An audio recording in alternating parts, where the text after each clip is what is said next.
UA's Alvin Pasaol is regarded as one of the UAAP's premier scorers, and he proved that exactly 1 year and 1 day ago when he erupted for 49 points against the Ben Mbala-led De La Salle Green Archers. Pasaol took 30 shots to reach 49 points and made 20 field goals in just 32 minutes. And although UE lost 106-100, this was the game that made Pasaol a legend in UE. Okay, 49-point game, Alvin Pasaol. Naging alamat si... alamat. Napanood ko yun. Napanood ko yun lang yun. Okay, yesterday, we talked about Pasaol with LA Tenor and Bo Belga. Bo Belga, your player, loves Pasaol. I think dahil pili ko pareho silang magkakasundo sa kainan eh. Pero I think fans are really fascinated with Alvin Pasaol. At gusto nila malaman from you, yes, ano ang magiging posisyon, potential ni Alvin Pasaol when he goes to the PBA? Well, Alvin Pasaol is a scoring machine in the UAAP, no? But we must understand when he goes to the PBA, he will have teammates who can probably score as good as he can, probably a little better. So, pagdating niya sa PBA, kailangan may konting adjustment siya. He's not going to get the touches that he's getting at UE kasi doon halos yung sentro ng focus ng offense nila na kay Alvin, no? But that's not gonna happen in the PBA. So he has to make that adjustment. And mostly, it's not just a physical adjustment, it's a mental adjustment. So, siguro dapat ngayon pa lang, medyo pinag-iisipan niya na yon. But he has a different role kasi for UE, no? So, he's probably gonna play a 3, sa tingin ko lang, no? Because he can dribble, no? He can create shots. He's going to be a little short sa height if he's playing a 4. He's going to have to be a two-way player. That means yung effort niya sa offense, dapat yun din ang effort niya sa defense, no? So, but he's very promising, and I'm almost sure a lot of the PBA coaches are already looking at him right now, no? And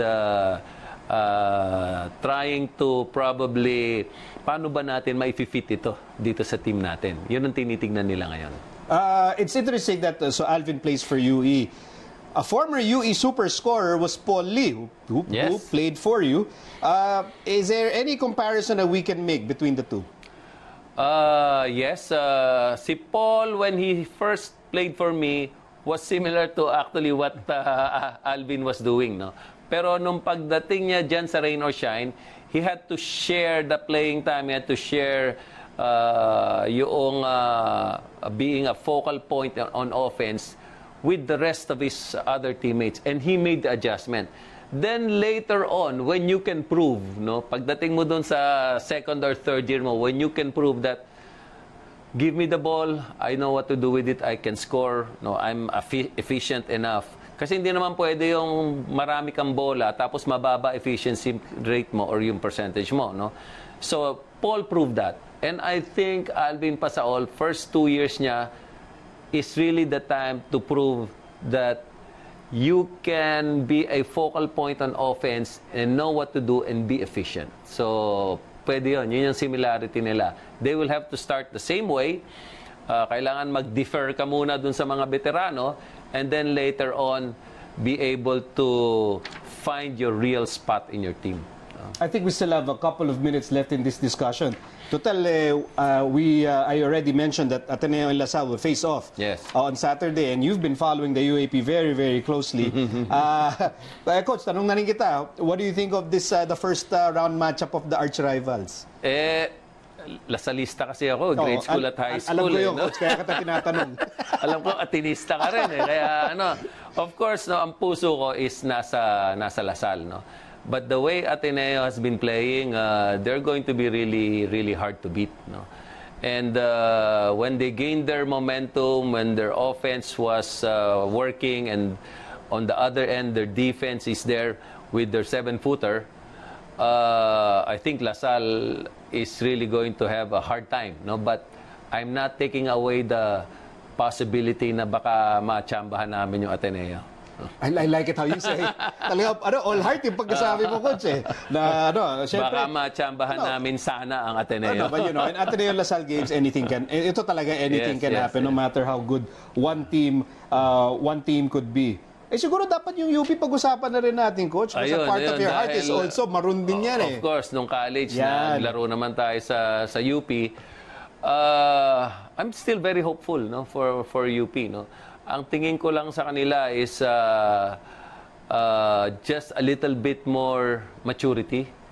And I'm looking forward to the time when Richie Rivero is able to play and Kobe Paras is able so you're to also play. excited for next season? Of course. No? So, yun inaabangan natin. But for now, ang tingin ko rin sa UP right now is they could win more games than, I think, dalawa pa lang yata yung panalo nila. No? They could win more games and as they mature, alam mo, malaking tiwala ako kay Coach Bo no? Dahil si Coach Bo nakalabang ko yan sa PBA as a coach. No? And I know what his abilities are, what his capacity is, and I know he can build a really good team in UP. But having said all that, because I don't know when we'll have you on this set again. Do you have a Final Four preference? A Final Four in the UAP? Siguro, of course, Ateneo will be there. Adamson will be there. Well, I hope LaSalle will be there and I hope UP will be there. Para covered. Covered. Nada alma mater represented. Nandun na. Nada alma mater represented. Okay, we have I guess 2 more minutes with Coach Cheng. Coach Cheng, what is your message to all the basketball fans who, I mean, really, when your name started to prop up, they were so excited. Whether you deny it or not, they were so excited na coaching, national team, they know your fighting spirit. Whether they cheered for or against you, alam nila, you're all about fighting till the very end. So what is your message to all the fans who have always believed in you? Well, first of all, my gratitude from the bottom of my heart. I know a lot of the Filipino basketball fans were really rooting and supporting us. Even when we were playing Qatar na walang tao, mararamdaman mo, dami naman nagdadasal para sa amin. Tsaka nanonood din sa TV, So, Asian Games, the FIBA window, we felt that the whole nation was behind us. And we're just so very thankful for the opportunity. And sabi ko nga, once in a lifetime yan, maybe twice in a lifetime dahil pangalawang beses ko to. But, it boggles the mind. Pagka nandun ka na, tapos suot mo yung Philippine flag, and there's 100 million Filipinos behind you, there are no words to describe that feeling. Kaya ka na ba, Coach? Papaiyakin na naman ako eh. Salamat sa lahat. Sa lahat ng tumulong, sa lahat ng sumuporta, sa lahat ng nagdasal. Marami sila eh. Kaya nararamdaman mo talaga yan. Ilatag lang natin, Coach, very quickly. So what is the timetable now? I know we're still waiting for that official announcement, but at the same time, I know in your head, pinaghahandaan mo na yung next window. So what is the timetable in terms of when are you going to meet the players again? When will you resume practice? And then when's the next game? I've already discussed some of this actually with Boss Al and manager Butch Antonio and the coaching staff. And by the way, I'm going to retain the coaching staff from the Asian Games to the FIBA window. So yun pa rin. Sabi ko nga, kung may apprentice kami, idadagdag namin yung mga apprentice. But we're planning to start practicing early November. So probably twice a week, first 2 weeks, and then from the 15th to the 30th, baka kailangan na mag-araw-araw yan dahil malapit na yung laro. So we will name the pool the same time early in November. So hindi muna namin sasabihin ngayon, pero siguro konting hint na lang kasi yung mga players who have been suspended 3 games will actually, from the previous Gilas team, will actually be able to play in that window on the December 3 game. So, sino ba yon? That's going to include Jason Castro. I'm not saying they're going to play. They will be seriously considered, of course. Si Troy Rosario. I think Andre Blatch also is suspended for only 3 games. So these people will be considered. Plus, I'm excited because si Junmar hindi nakalaro sa amin no? Noong FIBA Asia last window and sa Asian Games. And then si Greg Slaughter hindi rin nakalaro sa amin. Because they were injured. They were injured. No? So now, there's a good possibility that they can play together in that team. So, ang dami mo pipilian mo siya. Yun nga, good problem nga, sabi ko. Good problem yan. Do you have a requirement? I know these are the best players the country has, no? All the PBA players. But do you have like some sort of requirement na ito, a player must have this in order to play for you on the national team? Number 1 is just the full commitment. No, kailangan na actually I tell them this, the first day practice, Asian Games, sinabi ko sa kanila ito, if you are not fully committed, you let us know now. No, kasi pagka hindi kayo fully committed, I will not take it against you. For one reason or another, baka maganda naman yung dahilan nyo. I'm not going to ask whatever it is, but sabihin nyo na maaga. Wala naman nagsabi. The same thing for the FIBA window. Sabi ko, if you're not fully committed to this job, kasi wala naman wala namang incentive walang pera, wala namang diyan no? So it's just the desire to play for your country. So sabi ko, if you're not fully committed, tell us early para magawa natin ng remedyo. No? And then the other thing is kailangan kaya nyong tiisin yung personality ko. Coach, naabang ako sa timeout Hinihintay ko pagalitan mo yung Jordan Clarkson Hindi nangyari Hindi. Jordan, Jordan Clarkson, walang dahilan para pagalitan mo. Sobrang galing, taas ng IQ. Tsaka pag pinagalitan mo yon, baka tayo mawalan ng trabaho. Hinihintay ko magano ka lumayab ka kay Jordan Clarkson. Napakabait ng bata. Tsaka ito yung nakita ko sa kanya, Pilipino siya. Hindi siya Amerikano. Pilipino yung puso niya, yung pagka-grounded niya, yung ugali niya. So, kaya gustong-gusto rin siya ng mga players. No?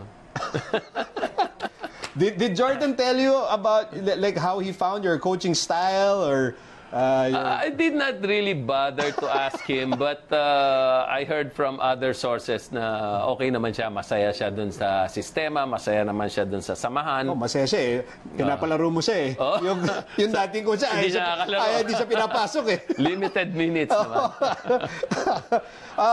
In terms of, let's say, kunyari, I guess, bringing up Jordan Clarkson, and then that always sort of thorny issue of sino ba dapat ang inaturalize, sino ba dapat yan, diba? When it comes to reinforcements. Isa pang good problem yan. Actually, nangyari the last FIBA Asia. Sa Asian Games, hindi problema. Kasi Stanley Pringle and si Christian Stanhardinger qualified as locals. Kasi yung mga nanay niyan, Pilipina naman talaga. No? So they had Filipino blood in them. So sa requirements or compliances natin sa sa Asian Games, they qualified as Filipinos. Si Jordan Clarkson ang ginawa nating naturalized. Pagdating naman sa FIBA Asia, yung first game natin, si Christian Stanhardinger, we played him against Iran because we needed the size. The second game natin, we played Stanley Pringle as our naturalized because we needed his quickness and his speed. So, etong susunod na window, malaking sakit ng ulo to dahil nandun yung dalawa, Stanley and si Christian, nandyan si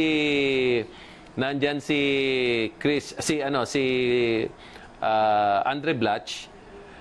Hindi ko alam si Justin Brownlee dahil meron siyang meron siyang pending bill to be a Filipino citizen sa Congress kung aabot 'yan.